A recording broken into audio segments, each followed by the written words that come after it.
Alors vous l'avez dit, il faut acheter des actions et pour plein de raisons. Et j'invite ceux qui veulent en savoir plus sur ces raisons à regarder l'autre émission que nous avons tournée ensemble.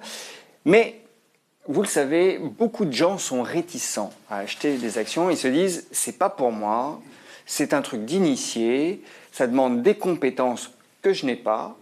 Et donc, je vais y perdre ma chemise. Et vous dites, bah en fait, ça, ce sont de fausses excuses. Ce sont de fausses excuses. Et ce que je dis aux gens, c'est ce que disait Dostoïevski, c'est que l'argent, c'est de la liberté frappée. Donc si vous croyez que quelqu'un va s'occuper de votre épargne mieux que vous-même, vous vous trompez lourdement. Vous vous trompez lourdement, parce qu'il aura des contraintes qui seront celles qu'il faut acheter telle société parce qu'on vient de signer un contrat avec elle, avec la banque, etc. Donc il y a toute une série de raisons qui font que la gestion pour compte de tiers n'est pas aussi neutre qu'on aimerait la. Alignée sur les intérêts du client qu'on aimerait qu'elle le soit. Exactement, comme c'est bien dit. Donc, à ce moment-là, qu'est-ce que vous avez? Vous devez essayer de comprendre quelque chose. C'est que dans le fond, dans nos marchés financiers, il y a deux sortes de valeurs. Celles qui gagnent de l'argent, allez, je vais être un petit peu dur, en pillant l'État, ou en s'appuyant sur l'État, en demandant des combines à l'État, ce que j'appelle le capitalisme de connivence, qui est une des grandes spécialités françaises, si vous voulez. Et puis celles qui n'ont rien à voir avec l'État. Donc, comme dans une explication précédente, j'ai expliqué que les États allaient connaître quelques problèmes de solvabilité, acheter des sociétés qui dépendent des États, mauvaise idée. C'est pas une très bonne idée. Donc, vous regardez les sociétés du CAC 40, il doit y en avoir, je ne sais pas s'il y en a 40 d'ailleurs, peut-être 38 ou 39, j'en sais rien. Non, il y en a 40. Il y en a 40. Vous regardez ça et vous excluez toutes celles qui ont quoi que ce soit à voir avec l'État. C'est-à-dire les banques, les compagnies d'assurance, les sociétés de travaux publics, tous ces trucs-là. Tous les gens qui ne vivent que par des relations quelque peu incestueuses avec l'État. Puis il en reste 10 ou 12, qui n'ont rien à voir. Les L'Oréal, les Schneider, les Air Liquide, tous ces trucs-là, ils n'ont rien à voir. Moins ils parlent à l'État, plus ils sont contents. Vous prenez ces 12-là, vous en achetez un portefeuille équipondéré, quasiment le jour du plus haut en 2007, avant le crack de 60%. Et où vous en êtes? Alors vous avez fait la simulation, vous en avez acheté 10, oui, en l'occurrence. 10, et alors je vais donner les noms, parce que vous les avez sélectionnés... Simplement parce que ça n'a rien à voir avec l'État. Sans connaître... Ni leur bilan, ni leur compte d'exploitation, ni si elles étaient chères ou pas chères, rien. Donc voilà, juste sur du bon sens paysan, finalement. Du bon sens paysan, moi je ne veux pas coucher dans le même lit que l'État, quoi. Voilà, donc un principe simple, clair, et assez radical. Donc vous avez sélectionné Accor. Bon, pour coucher, je ne pense pas que l'État quoi que ce soit. Non, c'est parce que vous aviez dormi dans des hôtels Accor. Tout le monde. Voilà. Air Liquide. Tout le monde se servi de gaz industriel ou d'hydrogène ou n'importe quoi. Et puis en plus, ils ont l'air d'être bien gérés, c'est ce qu'on me dit depuis 200 ans, donc je veux bien le croire. Capgemini, c'est du service informatique. C'est du service informatique, je ne comprends pas très bien ce qu'ils font, mais enfin, ils ont l'air d'être utiles, puisque ça a l'air de marcher. Oui, puis ils aiment bien le rugby. Ils aiment bien le rugby, alors ça c'est très important. Danone. Danone, tout le monde a bouffé des yaourts. Voilà, Pernod Ricard. Même chose, tout le monde s'est pris une cuite.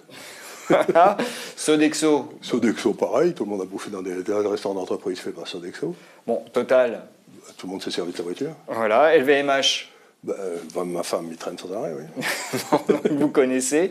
L'Oréal. Pareil, sauf les chauves, tout le monde s'est servi des shampoings, quoi. Et Schneider Electric. Parce que si vous bricolez un peu, vous avez tout leur équipement.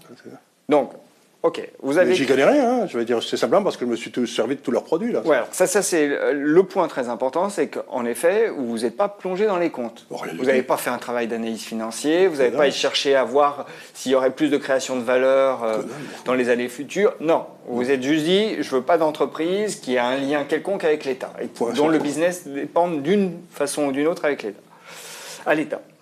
De l'État, pardon. Et...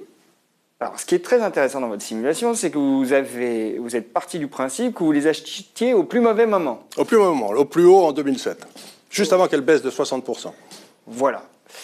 Et puis, ensuite, donc vous avez... Vous rebalancez pour que tout le monde reste à 10%. Alors ça, c'est l'aspect technique, mais sur la durée, on va revenir sur l'aspect technique. Mais en gros, déjà, les performances de toutes ces entreprises, elles sont... positives. Elles sont très positives. Je crois que vous avez doublé votre capital, je ne sais pas combien, vous avez fait... Alors, si on les synthétise en un indice, c'est ce que vous vouliez dire, en effet, vous doublez. Vous doublez, c'est-à-dire que vous avez doublé en achetant au plus haut en 12 ans. Vous faites 207%. 207%. Alors, je ne sais pas exactement à quelle date donc, vous aviez arrêté la 6 démonstration. ou 6,5, vous faites 6 ou 6,5% comme par date, comme ça. Je crois que c'est en septembre. Ça, c'est un calcul en septembre. Et le CAC 40, lui, fait... finalement, il est encore en dessous, puisque vous avez tout mis en base 100. Donc, vous ne faisiez pas 207%, pardon. Vous avez fait 107% avec cet indice. Oui, tandis que le CAC 40, lui... fait 0. Voilà. Il a fait 0. Donc, encore une fois, si vous voulez, une méthode de sélection des actions, c'est de se dire, bon, mais si j'achète des actions, c'est que dans le fond, fondamentalement, je crois au capitalisme. Les gens qui gèrent leur affaire... Donc, il n'y a pas de raison d'acheter des actions communistes, des actions étatiques, si vous croyez au capitalisme et vous croyez que le communisme va s'effondrer. Vous voyez, c'est pas très malin. Alors, ce qui est très intéressant aussi, alors là, on revient à la méthode. Bon, le graphique qui apparaît, là, ne tient pas compte des dividendes. Non. Donc, ça veut dire que la performance sera améliorée de 50%, grosso modo, avec les dividendes, à la louche. Et, parce que là, la question pourrait venir d'un de nos internautes un peu affûtés, vous avez minoré l'effet LVMH en vous assurant de l'équipondération. J'ai toujours 10%. J'ai toujours 10% chaque trimestre, Voilà. je rebalance tout le monde à 10%. Quand une valeur dépassait, passe à 15, vous réduisiez sa part. Donc vous avez lissé l'effet positif de surperformance. Par contre, je continue à acheter celles qui ne marchent pas bien. Par exemple, je rachète du Total avec l'argent qui vient de LVMH. Voilà. Mais en faisant ça, ce qui est relativement simple, on va même dire rudimentaire. Hein. Oui, vous regardez votre portefeuille 4 fois par an et vous passez des ordres, ça se fait en 5 minutes. Voilà, vous obtenez une performance plutôt enviable. Oui. Donc la bourse, c'est très simple finalement.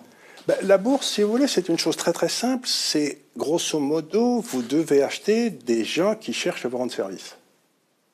Vous voyez ce que je veux dire? C'est-à-dire que ce n'est pas difficile. Si vous êtes content des services d'accord, vous achetez d'accord. Mais je ne crois pas que vous soyez, peut-être poulette, j'en sais rien, mais peut-être pas très content de la sécurité sociale, quoi. Vous voyez ce que je veux dire? Et donc, les gens qui dépendent de la Sécu, c'est peut-être pas une bonne idée de les acheter, parce que vous n'avez pas la liberté d'acheter la sécurité sociale. On vous force à acheter la liberté sociale. Donc, ce n'est pas une activité de marché, c'est une activité contrainte. Donc, n'achetez rien, jamais, un gars qui ne prospère que sur une activité contrainte, ou subventionnée par l'État. Parce que ça, vous allez vous faire racler. Est-ce que ce type de discours que vous tenez, ça s'adresse à tout le monde? Ça s'adresse à tout le monde, à condition qu'il veuille bien, qu'il sache se servir d'un tableau Excel pour rebalancer tout le temps. Ce que je veux dire, oui, je veux dire, c'est vous mettez ça sur un tableau Excel et vous lui dites, vous pouvez le passer avec votre agent de change ou votre bourse automatique ou j'en sais rien, et puis ça se passe les ordres automatiquement à la limite. Bon, ça très bien, mais en fait ma question c'était plutôt sur la surface financière dont chacun dispose. Ça n'a aucune importance, parce que il faut bien se rendre compte que l'épargne qu'on est en train de vous gérer en la mettant dans des obligations très négatives, vous ne toucherez pas votre retraite. Donc si vous ne vous occupez pas de votre épargne vous-même pour votre retraite, vous n'aurez rien. Alors vous aurez un portefeuille qui va être très volatile. En 2008, il a baissé de 50% ce portefeuille, mais vous vous en foutez. Si vous n'avez pas besoin de votre argent, vous voyez, si vous n'allez pas vendre, si vous n'êtes pas en levier, si vous n'avez pas besoin de votre argent, vous prenez un horizon 20 ans. Puis s'il y a une de valeur qui se fait acheter par l'État ou n'importe quoi, à ce moment-là, vous la vendez, puis vous en achetez une autre qui n'a pas d'État. Vous voyez ce que je veux dire? Donc ça suppose un tout petit peu de gestion, mais l'idée, c'est que vous voulez que les gens qui font du beau boulot travaillent pour vous. C'est-à-dire que vous faites votre portefeuille comme vous sélectionneriez votre plombier, quoi. Mais par contre, il faut ne mettre en bourse que de l'argent dont on peut se dispenser à court terme et à moyen terme. C'est toujours ce que je dis aux gens. Ça, je vais dire un truc peut-être important, qui me semble absolument essentiel, c'est que la première des choses que vous êtes quand vous êtes un père de famille, ce qui a été mon cas, c'est que vous essayez d'acheter votre logement pour les enfants, si vous arrive quelque chose. Puis ensuite, vous vous assurez sur la vie, c'est-à-dire sur le décès. C'est-à-dire si vous claquez, que votre veuve et vos enfants la veuve puisse élever les enfants, etc. Et puis ensuite, si vous voulez, vous pouvez commencer à vous faire une épargne durable. Donc, pour acheter une résidence secondaire, vous pouvez commencer à aller en bourse. Mais ça veut dire que cet argent, vous n'en avez pas besoin. Vous voyez ce que je veux dire? Vous ne mettez pas de l'argent dont vous avez besoin à la fin du mois, ça ne marche pas. Non, parce que là, on prend de mauvaises décisions. On prend de mauvaises décisions et puis vous paniquez. Et puis vous ne le regardez pas. Je veux dire, moi j'ai de l'argent dans les fonds qu'on gère en Hong Kong, je ne les regarde jamais. Si j'achète encore une fois un appartement à Paris, quelque chose comme ça, je ne vais pas demander à celui qui me l'a vendu le cours de l'appartement tous les jours, quoi. Je veux dire, ça ne veut rien dire. C'est un investissement à long terme, j'investis avec des gens compétents, et puis j'attends tranquille, quoi. Voilà. On se réveille au bout de 15 ans, 20 ans et on avec regarde. Une bonne surprise. J'ai un de mes vieux amis qui est un lord britannique qui, quand il était jeune, travaillait en Asie du Sud-Est, et il est passé un jour à Hong Kong. Il a trouvé Hong Kong, c'était bien, c'était dans les années 45-50, au début. Il a mis 2000 sterling dans les 3-4 grosses valeurs à Hong Kong, et puis il est parti, il a oublié. Ce qui était pas mal d'argent, 2000 sterling à l'époque. Aujourd'hui, il a 2,5 millions de sterling. Bah. Voilà, donc il faut être patient. 50 ans après, et encore une fois, tout le monde peut le faire. Tout le monde peut le faire. Tout le monde peut le faire, mais il ne faut absolument pas mettre d'argent dont on a besoin à court ou moyen terme, parce que exactement. Là, le réveil peut être très douloureux. Très douloureux. Et vous êtes forcé de vendre au pire moment à ce moment-là. Le plus souvent, par expérience, et puis on passe de mauvaises nuits. Donc pour la qualité du sommeil, il vaut mieux pas faire ça. Il vaut mieux pas faire ça. Charles, merci. Merci beaucoup.